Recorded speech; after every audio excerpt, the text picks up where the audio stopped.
Bonsoir à tous, merci d'être avec nous pour votre journal Afrique. Dans l'actualité ce soir, Jacob Zuma, de plus en plus seul en Afrique du Sud. Le plus grand syndicat du pays appelle le président à démissionner. La COSATU est l'un des partenaires clés de l'ANC au pouvoir. Dans 2 jours, les premières élections de l'ère post-Jammeh en Gambie. Les législatives se préparent dans le calme. C'est un scrutin-test pour Adama Barrow qui est en place depuis un peu plus de 2 mois seulement. Les mouvements citoyens à l'œuvre sur le continent, c'est le thème de votre éclairage ce soir, Christian Eboulé.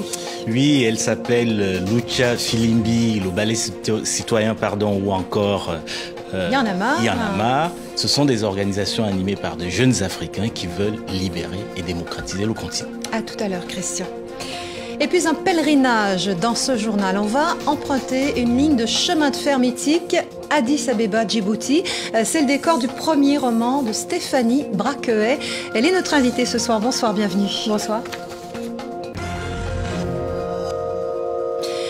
En Afrique du Sud, combien de temps Jacob Zuma restera-t-il encore au pouvoir? Le président sud-africain est aujourd'hui plus isolé que jamais. Le COSATU, la toute-puissante confédération syndicale, n'a plus confiance en lui. Elle lui demande de démissionner. L'heure de Matos. La charge vient cette fois-ci d'un allié historique de l'ANC. La COSATU ne croit plus que le président soit la bonne personne pour unifier et mener le mouvement. Nous pensons qu'après toutes ces indéniables contributions au mouvement et au gouvernement, le moment est venu pour lui de démissionner. La COSATU, la puissante confédération syndicale sud-africaine, lâche Jacob Zuma. Avec le Parti communiste, qui a lui appelé lundi à sa démission, et l'ANC, le parti au pouvoir, le syndicat forme une alliance depuis la fin de l'apartheid. Les 3 organisations sont censées travailler main dans la main, prendre des décisions communes. Et pour la COSATU, Jacob Zuma n'a pas respecté ce devoir de concertation. En particulier la semaine dernière, lorsqu'il a limogé son ministre des Finances, Pravin Gordhan. L'homme avait la confiance du peuple, mais aussi des marchés, car il était vu comme le garant de la bonne gestion de ce gouvernement. Lundi, l'agence Standard & Poor's a abaissé la note de l'Afrique du Sud en catégorie junk, autrement dit à risque. C'est un fidèle du président Malusi Gigaba qui gère désormais les finances sud-africaines.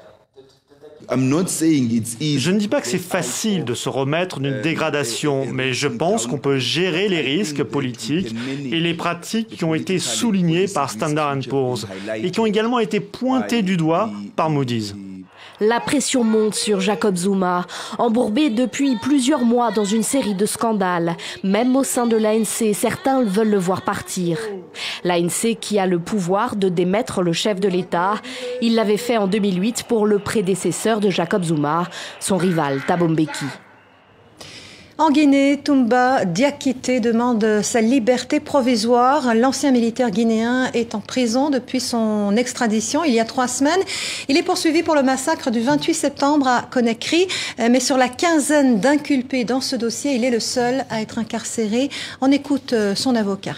Plutôt que d'être un acteur ou un coupable idéal, Toumba, à ce jour, est venu pour changer son statut pénal. Il est le seul à avoir été placé sous mandat de dépôt, incarcéré à la maison d'arrêt de Conakry, alors que les autres sont élevés en dignité dans les différentes sphères de l'administration publique, s'ils ne sont d'ailleurs pas perchés à la présidence de la République. En Gambie, dernier jour de campagne électorale, c'est jeudi que les électeurs seront appelés à voter pour les élections législatives. Il s'agira d'un scrutin-test pour le pays qui a choisi l'alternance en décembre dernier en élisant Adama Barrow président. Ce seront d'ailleurs les premières élections depuis Yahya Jammeh. Les précisions de Laure de Matos. C'est un changement d'air qu'attendent les Gambiens. Et en ce dernier jour de campagne législative, ils y croient. Les choses peuvent vraiment changer, parce que même politiquement, les gens sont plus libres de faire campagne. Nous avons beaucoup de candidats indépendants et beaucoup d'options pour voter. Je suis très heureux que les élections se déroulent différemment aujourd'hui. L'élection présidentielle était très transparente et je sais que ces législatives le seront aussi. Les Gambiens devront élire jeudi 48 députés pour 5 ans. Peu de posters géants en centre-ville à Banjul, mais des affiches de petits formats collées ça et là et qui présentent des visages nouveaux, issus de 9 partis ou listes indépendantes. Les candidats et leurs partisans font campagne dans la joie. Rien à voir avec l'époque de l'ancien président Yahya Jammeh, qui a finalement quitté le pouvoir en janvier après 22 ans à la tête du pays. L'Assemblée nationale version Jammeh était une coquille vide. Les attentes sont très fortes car l'Assemblée nationale sortante était perçue comme une simple chambre d'enregistrement. Et c'était le cas. Les députés ne servaient pas l'intérêt du peuple, mais celui du gouvernement. Et je ne peux pas croire que les futurs parlementaires veuillent suivre leur exemple. La PRC, le parti de l'ancien président Jammeh, est encore au rendez-vous cette année. Il présente des candidats dans la majorité des circonscriptions. Il avait remporté une victoire écrasante en 2012 lors des précédentes législatives, des législatives qu'avaient boycottées 6 des principaux partis d'opposition. Sophie Petronin a été enlevée à Gao, dans le nord du Mali, le 24 décembre dernier. L'humanitaire française dirigeait une association d'aide à l'enfance. Son enlèvement n'a jamais été revendiqué. Et aujourd'hui, 100 jours plus tard, l'enquête piétine et son fils Sébastien décide de sortir du silence. Écoutez. La position de l'État français, c'est ne communiquez pas, ne dites rien parce que ça fait monter la valeur de l'otage, parce que ça peut être dangereux pour elle, etc. Donc c'est une lourde responsabilité que de communiquer. Maintenant, à nous aussi de définir un temps raisonnable à partir duquel il faut quand même en parler, parce que là, on a eu quasiment une centaine de jours où on s'est abstenu, où on n'a rien dit. Mais on a peur qu'elle tombe dans l'oubli. Ma mère a 72 ans, donc on ne peut pas attendre 3 ans, 4 ans dans des conditions difficiles de détention. Bien sûr qu'il faut être très discret et il faut laisser faire l'État français et les professionnels et les services concernés quand il s'agit d'affaires avec des groupes très importants, armés ou qu'il y a des raisons géopolitiques qui rentrent là-dedans. En revanche, si c'est des petits malfrats dans un périmètre de 50 km de Gao, au jour d'aujourd'hui, il y a autant de possibilités, mais là, on n'est pas du tout sur le même mode opératoire. Je ne crois pas que le silence soit la meilleure solution. Voilà des propos recueillis pour nous par Guillaume Gouet à Paris. Notre éclairage du mardi soir à présent, on parle des mouvements citoyens avec vous. Christian Eboulé, on pense à Balai citoyen, il y en a marre, Filimbi, la Lucha, tous ces mouvements ont un point en commun. Ce sont des jeunes qui les animent et qui veulent instaurer un rapport nouveau à la citoyenneté, à la démocratie. Absolument, Linda, et c'est l'un des grands intérêts de cet excellent ouvrage, Une jeunesse africaine en quête de changement, publié par le GRIP, le groupement de recherche et d'information pour la paix et la sécurité, basé à Bruxelles, en Belgique.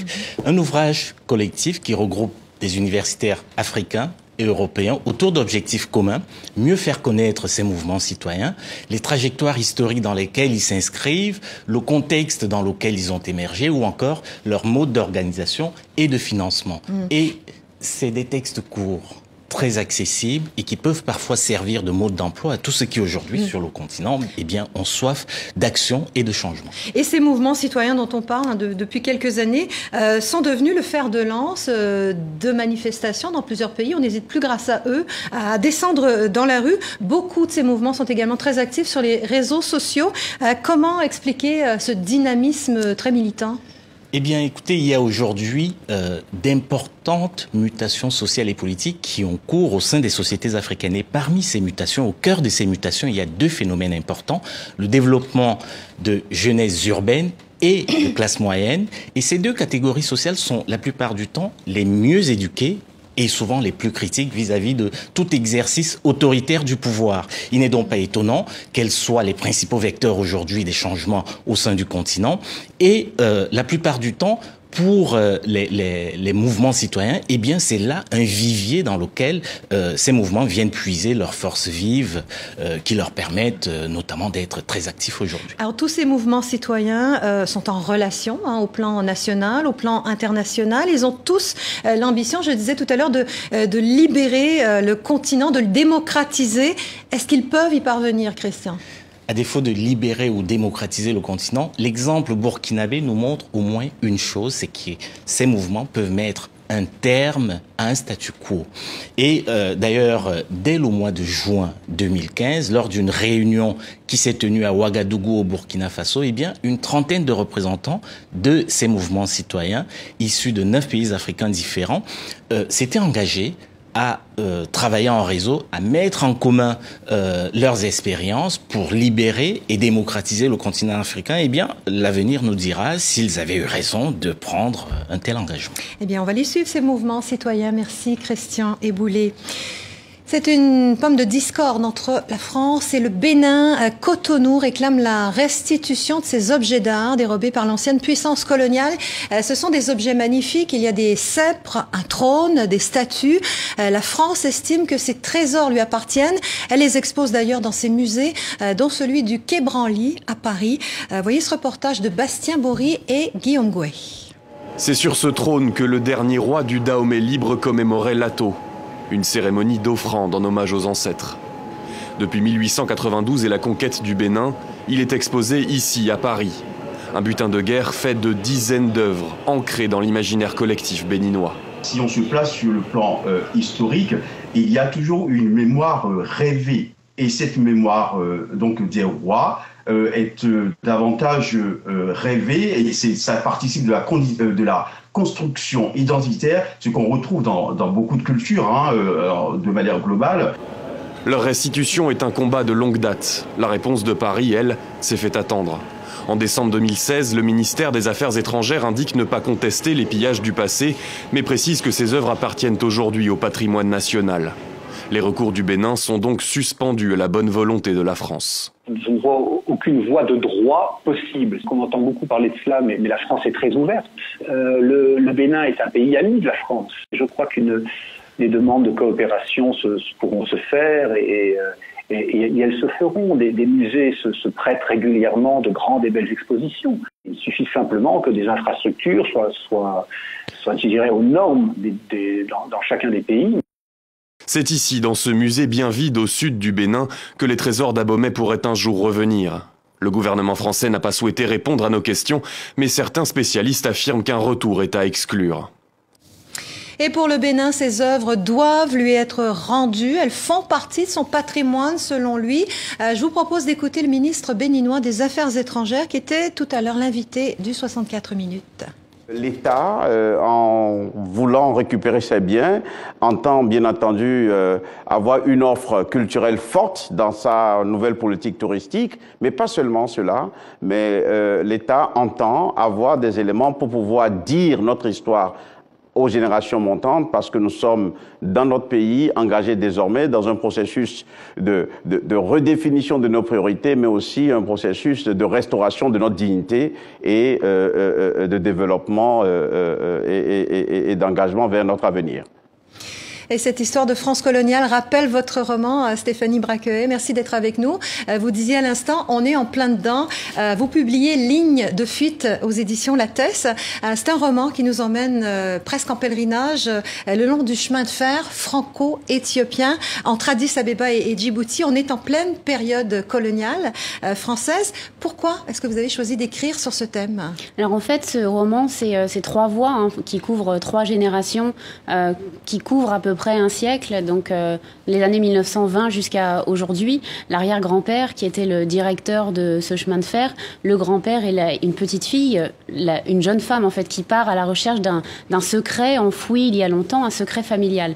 Et elle part le long de cette ligne de chemin de fer, et ces 3 voies suivent cette ligne de chemin de fer qui a été construite à la fin du 19e siècle par les Français principalement, qui a été beaucoup voulu par Ménélique II, qui était l'empereur d'Éthiopie, qui voulait un débouché maritime, et c'était un peu vu comme le fleuron de la France coloniale à l'époque. Donc ça donnait l'occasion justement de reparler de cette époque et de faire un parallèle entre ces légendes familiales qu'on reçoit quand on est enfant et la jeune femme Emma, qui est le personnage principal du roman, va partir en quête d'un secret, et à travers cette quête va déconstruire des légendes familiales. On a tous eu des récits par nos grands-parents, des récits figés qui façonnent aussi un peu notre identité. Et c'était cette démarche-là qui m'intéressait. Interroger la période coloniale de la France, finalement. Et à la fois interroger ça et le récit unique. Et multiplier les récits, ça permet aussi d'abord de donner un petit peu d'air et puis de rendre la chose moins émotionnelle et de reconnaître le fait que oui, il y a une multiplicité de récits qui va à l'encontre de la question du roman national. Alors, avant d'être romancière, Stéphanie Braqueuet, vous êtes journaliste basée à Nairobi, au Kenya. Vous avez travaillé pour nous, d'ailleurs, pendant quelques années. Vous avez mené une véritable enquête de terrain pour écrire ce roman. Comment ça s'est passé ? Alors, je suis effectivement, j'ai remonté cette ligne de chemin de fer entre Addis, Dire Dawa. Je suis pas allée jusqu'à Djibouti parce que le rail, l'ancien rail, en fait, a été écrasé juste quelques mois avant par le rail chinois, parce qu'il faut quand même dire que les Chinois sont en train de ont fini d'ailleurs de construire un TGV. Et donc j'ai rencontré des cheminots qui m'ont accueilli à bras ouverts. Et en fait, ces cheminots, c'est une bulle francophone un peu avec un peu tout ce qu'il peut y avoir de révolu, c'est-à-dire qu'ils ont beaucoup de nostalgie par rapport à une période à la fois impériale, puis qui correspondait à la période, à l'apogée en fait de ce rail. Et ils regrettent que ce rail soit en déshérence et remplacé par un TGV chinois qui va les laisser très probablement sur le quai. Oui, les Européens, les Américains, ils ont oublié l'Éthiopie, dit un de ces cheminots dans votre livre. La Chine s'est précipitée dans la brèche. C'est ça qui se passe aujourd'hui dans les anciennes colonies françaises ? Alors, je ne sais pas à l'échelle de toutes les colonies françaises, mais en tout cas, en Éthiopie, c'est vraiment intéressant de voir que voilà, tout ce système qui avait été mis en place avec des cheminots qui devaient apprendre le français pour pouvoir travailler sur la ligne sont vraiment laissés de côté par ce TGV. Il y a un TGV, mais il y a aussi un tramway. Et, voilà, et ce que fait remarquer le personnage principal à un moment quand elle arrive justement à Addis Abeba, c'est que ça sort de partout comme des champignons, quoi, une espèce de industrialisation en accéléré.